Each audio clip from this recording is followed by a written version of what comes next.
आइए थोड़ी सी बात करते हैं स्कोप्स के ऊपर। स्कोप्स क्या होता है? अगर आपको कभी इत्तेफाक हुआ हो कुछ कलर ग्रेडिंग का सेटअप देखने का, आप उसको गूगल भी करेंगे तो आपको नज़र आएगा कुछ मॉनिटर्स लगे होंगे। आमतौर पे 3 से 4 मॉनिटर इन्वॉल्व होते हैं, जिसमें आपके पास स्कोप्स भी नज़र आ रहे होंगे, आपको कुछ वेव फॉर्म चीज़ें नज़र आ रही होंगी, कुछ आपको इस तरह की चीज़ें नज़र आ रही होंगी, ग्राफिकल एलिमेंट इस तरह के नज़र आ रहे होंगे, जिसमें आप अपने कलर्स को या अपनी जो भी आपकी ब्राइटनेस होती है उसको आप मीटर कर सकते हैं। ये स्कोप्स जो होते थे पहले ब्रॉडकास्टिंग में आपको फिजिकल फॉर्म में भी नज़र आते थे। आमतौर पे मास्टर कंट्रोल रूम में आपको ये स्कोप्स नज़र आते थे। और उसके अलावा जब अब ये कलर ग्रेडिंग में डिजिटल मॉनिटर्स इन्वॉल्व हो गए हैं, डिजिटल सॉफ्टवेयर्स इन्वॉल्व हो गए हैं, तो अब ये स्कोप्स भी आपको डिजिटली नज़र आते हैं। ये स्कोप्स वैसे तो खुद तो ऐसा कुछ काम उस तरह से नहीं करते कि कुछ इस पे चेंज कर रहे हो। आप अपनी ही जो इफ़ेक्ट्स हैं, जो अपना आपका लुमेट्री पैनल है या कोई भी इफ़ेक्ट आप यूज़ कर रहे हैं, उसकी वैल्यूज़ को चेंज करने से क्या इम्पैक्ट हो रहा है, तो उसको डिजिटली आपको वहाँ पर वो दिखाते हैं कि कितना इसमें परसेंटेज चेंज हो रही है, या कौन-सा कलर कितना है, कौन-सी ब्राइटनेस कितनी ज़्यादा है, किस तरह से आप उस पे काम कर सकते हैं। प्रीमियर के अंदर लुमेट्री जो आपका पैनल है कलर ग्रेडिंग का, उसके अंदर बाकायदा ये स्कोप्स मौजूद हैं। इस वक्त हम जो 3 मेजर स्कोप्स हैं उनके बारे में बात करेंगे, जिसमें हमारे पास वेक्टर स्कोप है, जिसमें हमारे पास आरजीबी प्रेड है और हमारे पास वेव फॉर्म मॉनिटर है। आइए इनको देखते हैं। तो लास्ट लेक्चर में आपने देखा था कि हमने इस क्लिप के ऊपर कुछ बेसिक कलर करेक्शन की, कुछ हमने क्रिएटिव लुक इसकी चेंज की, फिर हमने कर्व्स के ऊपर भी थोड़ा सा काम करके देखा और हमने बाकी डिफरेंट चीज़ों को भी एक्सप्लोर किया। जो सेकेंडरी कलर करेक्शन है बेसिकली वो हम आगे नेक्स्ट लेक्चर में हम उसके ऊपर बात करेंगे। अभी हम जो बात करने लगे हैं स्कोप की, बड़ा इम्पॉर्टेंट है और बड़ा इंटरेस्टिंग भी है। देखने में आपको बहुत कॉम्प्लिकेटेड लगता है, लेकिन मैं कोशिश करूँगा कि आपके लिए थोड़ा सिंप्लीफाई कर सकूँ इसको। आप जब कलर ग्रेडिंग के अपने इसमें वर्क स्पेस पे चले जाते हैं तो आपके पास लुमेट्री यहाँ पर ऐड हो जाता है। उसके साथ साथ आपके पास यहाँ पर इफेक्ट कंट्रोल विंडो के साथ लुमेट्री स्कोप्स के नाम से भी एक यहाँ पर टैब मौजूद है। अगर आपके पास ये नहीं आ रहा हो, जिस तरह के अगर ये बंद है यहाँ पर, तो आप यहाँ विंडो में जाके लुमेट्री स्कोप्स पे क्लिक करेंगे तो वो आपके पास यहाँ पर आ जाएगा। आप देख सकते हैं अभी आपके पास एक स्कोप आ रहा है जो कि आपका वेव फॉर्म मॉनिटर है। वेव फॉर्म स्कोप है आपका ये। आप चाहें तो दूसरे स्कोप्स को भी बारी बारी लेकर आ सकते हैं जिन पे आपने काम करना है। और उसके अलावा आप चाहें तो यहाँ पर आपके पास कुछ प्रीसेट्स भी मौजूद हैं कि जो कि आपको 2 चाहिए, 3 चाहिए या फिर आपको मल्टीपल चाहिए, तो वो एक साथ आपको दे सकते हैं। इस वक्त हम बारी बारी देखते हैं। हमारे मेन इस वक्त जो इस वक्त स्कोप्स हैं जिनके ऊपर हमने बात करनी है वो है वेव फॉर्म, परेड, आरजीबी और वेक्टर स्कोप। सबसे पहले मैं वेक्टर स्कोप की बात करता हूँ और इसके साथ साथ मैं बाकियों को बंद करता हूँ ताकि आपको बेहतर तरीके से नज़र आ सके। तो वेक्टर स्कोप जो है बेसिकली मेरे पास एक ऐसा मॉनिटर है, एक ऐसा स्कोप है जो इस वक्त मुझे सैचुरेशन बता रहा है और मुझे वो उसकी इंटेंसिटी बता रहा है। मिसाल के तौर पे आप देख सकते हैं इस वक्त यहाँ पर ये छोटा छोटा आपको अगर नज़र आ रहा हो, तो इसमें ये रेड है, ये ग्रीन है और ये ब्लू है। मतलब आपके पास प्राइमरी कलर्स मौजूद हैं और साथ साथ आपको यहाँ पर येलो, सयान, मैजेंटा के नाम से भी ये आपको नज़र आ रहा है। जहाँ पर मेरा CTI होगा, मुझे उस जगह की वो सैचुरेशन और उसकी इंटेंसिटी बताता रहेगा। मैं किसी और क्लिप के ऊपर जाता हूँ, इस वक्त आप देख सकते हैं कि अगर मैं इस क्लिप के ऊपर गया हूँ, आप देख सकते हैं कि इस वक्त इसकी शक्ल बिल्कुल बदलती जा रही है। इस वक्त जो है ये बिल्कुल सेंटर में हो गया है। अब इसकी वजह क्या है? जिस तरह आपको ये कलर्स की तरफ नज़र आ रहे हैं कि जाता है, इस वक्त ये बिल्कुल सेंटर में आ गया है। अगर मैं इसी क्लिप पर वापस आऊँ जो कि बड़ा एक डिफरेंट सा क्लिप है कलर के हवाले से, तो आप देख सकते हैं कि इस वक्त ये जो इस वक्त पोर्शन है जितना हेल्दी होगा, जितना स्ट्रांग होगा, तो वो उसकी सेचुरेशन को इंडिकेट करेगा। मिसाल के तौर पे मैं बेसिक कलर करेक्शन में जाता हूँ और इसकी सेचुरेशन को 0 कर देता हूँ, तो आप देख सकते हैं कि यहाँ पर ये एरिया बिल्कुल कम हो गया। बल्कि इससे भी बेहतर ये है कि मैं इस इफेक्ट को रीसेट करता हूँ यहाँ से, और आप देख रहे हैं इस वक्त ये जो अमाउंट है सैचुरेशन की इस वक्त ये इस तरफ इंडिकेट कर रही है जो कि ब्लू और सयान के बीच में है। और आप देख सकते हैं इस वक्त ये भी ब्लू और सयान है।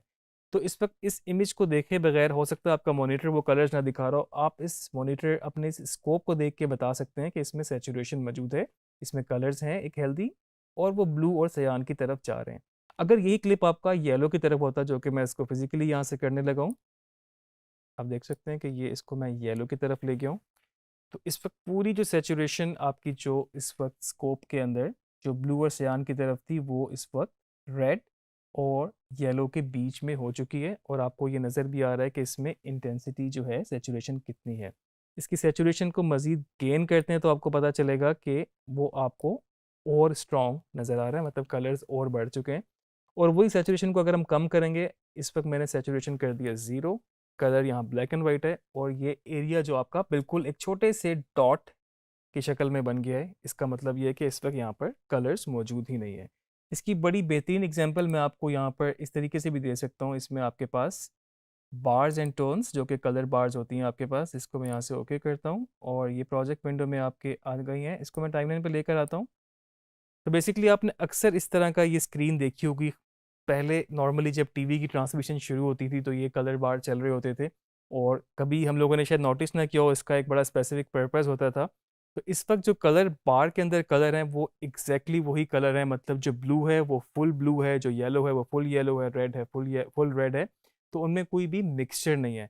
तो आप देख सकते हैं यहाँ पर आपको जो छोटे छोटे डॉट नज़र आ रहे हैं, ये इस वक्त इंडिकेट कर रहे हैं इस चीज़ को कि इसमें ये कलर्स मौजूद हैं, क्योंकि इसमें ये सारे कलर्स मौजूद हैं। चले मैं इस कलर बार को ही छेड़ के देखता हूँ, जिसको मैं ब्लू की तरफ लेके जा रहा हूँ। तो आप देख सकते हैं कि इस वक्त आपकी सैचुरेशन इस तरफ जा चुकी है, और बाकी कलर्स भी अपनी जगह से हिल चुके हैं। इसका मतलब क्या है कि जो येलो था, टिपिकल एग्जैक्ट येलो, वो अब येलो नहीं है, और वो उसके साथ थोड़ा सा मिक्स होकर वो ग्रीन की तरफ चला गया, और बाकी कलर्स भी अपनी भी जगहों से हिल चुके हैं। सैचुरेशन भी इसकी मैं कम करूंगा तो आप देख रहे हैं कि वो सारे डॉट, वो जो सारे कलर्स थे, वो बिल्कुल ब्लैक एंड वाइट हो चुके हैं। ये आप अपने स्कोप को देख सकते हैं। इसको हम रीसेट करते हैं तो वापस ये कलर्स की तरफ आ गए। इसी तरह से इस तरह की जो हमारी इमेज होती है उसमें तो हमारे पास कम्बिनेशन होता है। तो आप देख सकते हैं कि ब्लू की तरफ, येलो की तरफ वो आपको इंडिकेट करता है। तो आपका जो ये वाला स्कोप है, वेक्टर स्कोप YUV, ये बेसिकली आपको सैचुरेशन की इंटेंसिटी और किस तरफ उसका ज़्यादा रुझान है, किस तरफ ज़्यादा कलर्स हैं, उसको वो बताता है। मैं आपको इसमें जो हमारे पास पीछे कुछ स्टॉक फुटेज है उसमें हम देख सकते हैं जिस तरह के इसमें कलर्स बहुत कम है इस क्लिप में, और ब्लू की तरफ है तो आप देख रहे हैं ब्लू की तरफ है। इसमें आप देख सकते हैं कि ये येलोइश है तो ये रेड और येलो की तरफ है, और हर कलर के उसके हिसाब से वो उसमें मौजूद है। इसकी इंटेंसिटी, अगर इसकी सैचुरेशन हम बंद कर देंगे, इस वक्त हम ब्लैक एंड वाइट कर देंगे, तो इस वक्त ये इतनी हो गई। ये मैं अनडू करूँगा तो ये हो जाएगा। मुझे उम्मीद है आपको ये वेक्टर स्कोप समझ आ गया होगा। अब हम नेक्स्ट स्कोप की तरफ चलते हैं जो कि है वेव फॉर्म, और इस वेव फॉर्म के लिए हम इसको यहाँ से अपना वेक्टर स्कोप को अगर अनचेक करेंगे तो ये बंद हो जाएगा। वेव फॉर्म बेसिकली आपको आपके क्लिप की ब्राइटनेस कंट्रास्ट, या आप कह लें कि वो लेवल दिखाता है जो शेडोज, मिड टोन्स और हाइलाइट्स होते हैं। ये जो नीचे की तरफ एरियाज हैं ये डार्कर एरियाज को रिप्रेजेंट करते हैं, मतलब शेडोज को। ऊपर जो सेंटर में है वो मिड टोन्स को, और जितना ऊपर जाते जाएंगे आप, वो वाइट की तरफ आपका क्लिप जाता रहेगा। इसका बेहतरीन एग्जांपल आपको इन क्लिप से मिल सकती है। आप देख सकते हैं कि जिस तरह से आपके पास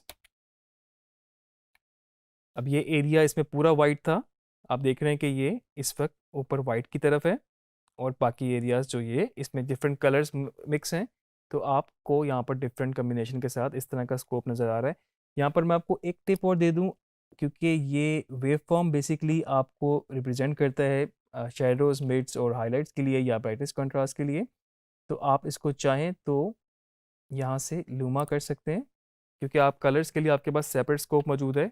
आप यहाँ पे चाहें तो कलर्स देखना चाहें देख भी सकते हैं, लेकिन आप इसको अगर लूमा रखेंगे आपके लिए ज़्यादा इजी रहेगा। RGB में आपको ये कलर्स बताएगा, जो कि थोड़ा सा कंफ्यूजिंग हो सकता है। तो हम यहाँ से इसको लूमा रखते हैं।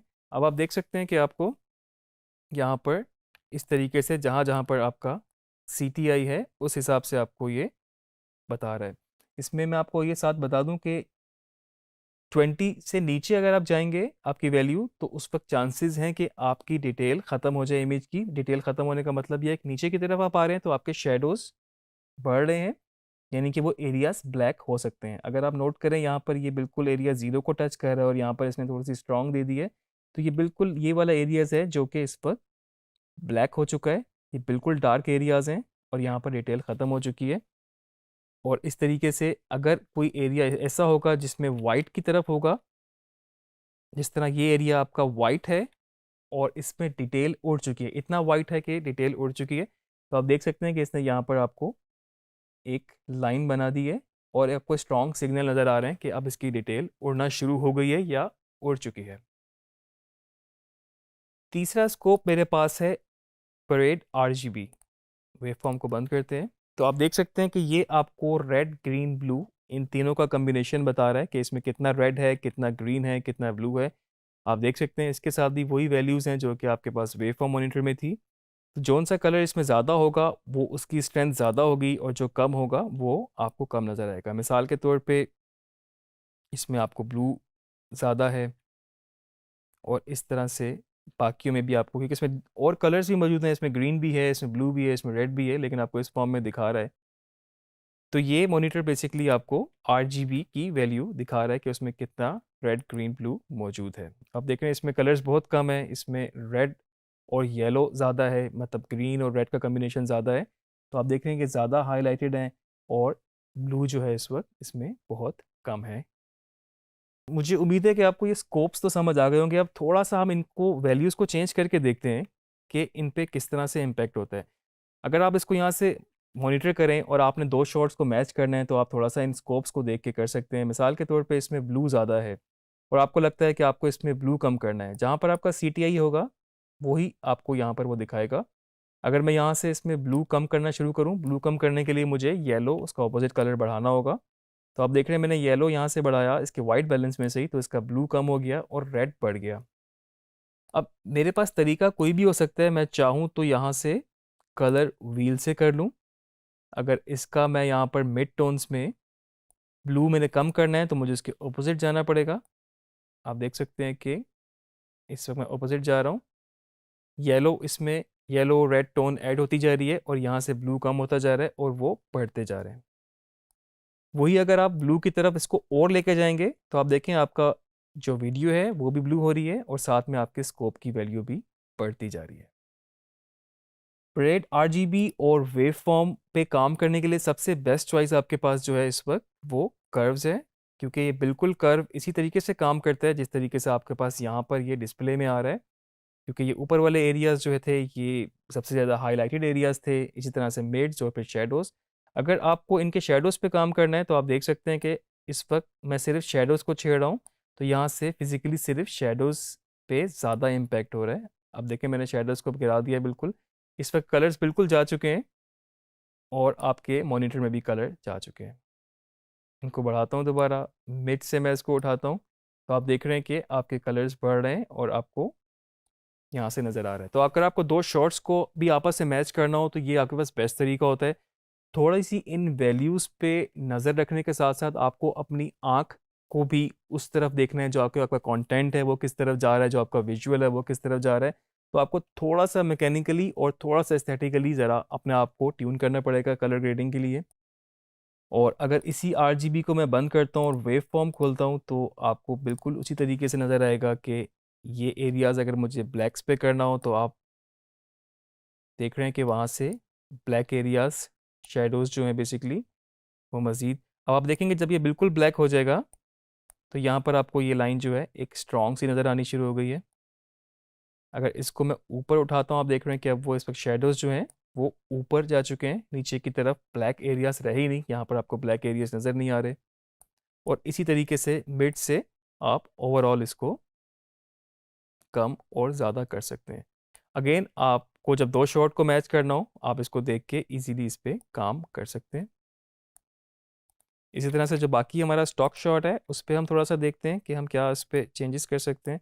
अब जिस तरह के आप देख सकते हैं कि मेरे पास ये एक पानी का शॉट है, इसमें आपको ये इसके ब्लैक मिड्स और वाइट्स इस तरह नज़र आ रहे हैं। तो अगर मुझे लगता है कि मुझे इसको थोड़ा सा शेडोज़ बढ़ाने हैं, क्योंकि ये बहुत ज़्यादा शेडोज़ इसमें कम हैं और बीच के जो मिड्स और हाईलाइट ज़्यादा हैं, तो मैं शेडोज़ पे थोड़ा सा काम करूँगा। मैं इसको थोड़ा सा, अब देख रहे हैं कि शेडोज़ इसमें डार्कर एरियाज़ ऐड होते जा रहे हैं और आपके स्कोप से भी आपकी वैल्यूज़ नीचे आपको नज़र आ रही हैं। और उसी तरह से अगर मैं इसकी हाइलाइट्स बढ़ाऊंगा मिड टोन्स में से तो हाईलाइट भी बढ़ रही हैं, मिड टोन्स भी बढ़ रही हैं। और अगर मैं इसको रिवर्स नीचे की तरफ लेके जाऊंगा तो इस वक्त इसके शेडोज़ पे काम ज़्यादा हो रहा है।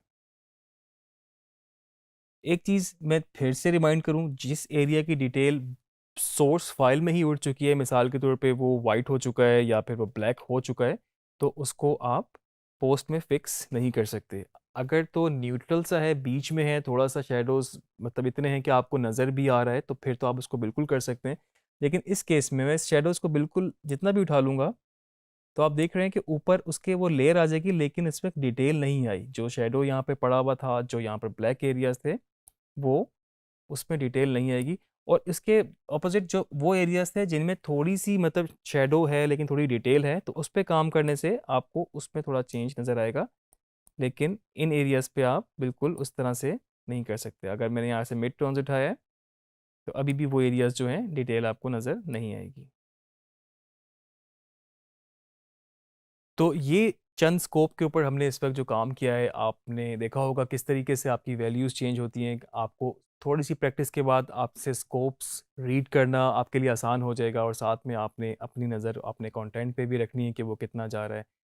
प्रैक्टिस करेंगे तो आपको पता चलेगा किस चीज़ पे काम करने से, किस तरह से शेडोज़ पे काम करने से आप डार्कर एरियाज़ पे काम कर सकते हैं, या फिर उसी के साथ ग्रे एरियाज़ या फिर जो वाइट एरियाज़ हैं उनके ऊपर काम कर सकते हैं। तो हमेशा की तरह मैं आपको जिस तरह कहता हूँ, प्रैक्टिस बहुत ज़रूरी है। आप प्रैक्टिस करते जाएंगे, नई नई चीज़ें आप एक्सप्लोर करते जाएंगे। इसी के साथ साथ इस लेक्चर को हम एंड करते हैं, और नेक्स्ट लेक्चर में हम बात करेंगे सेकेंडरी कलर करेक्शन की। वो भी बहुत इंटरेस्टिंग टॉपिक है। आप फर्दर इसकी प्रैक्टिस करें, और नेक्स्ट लेक्चर में इंशाल्लाह फिर मिलते हैं।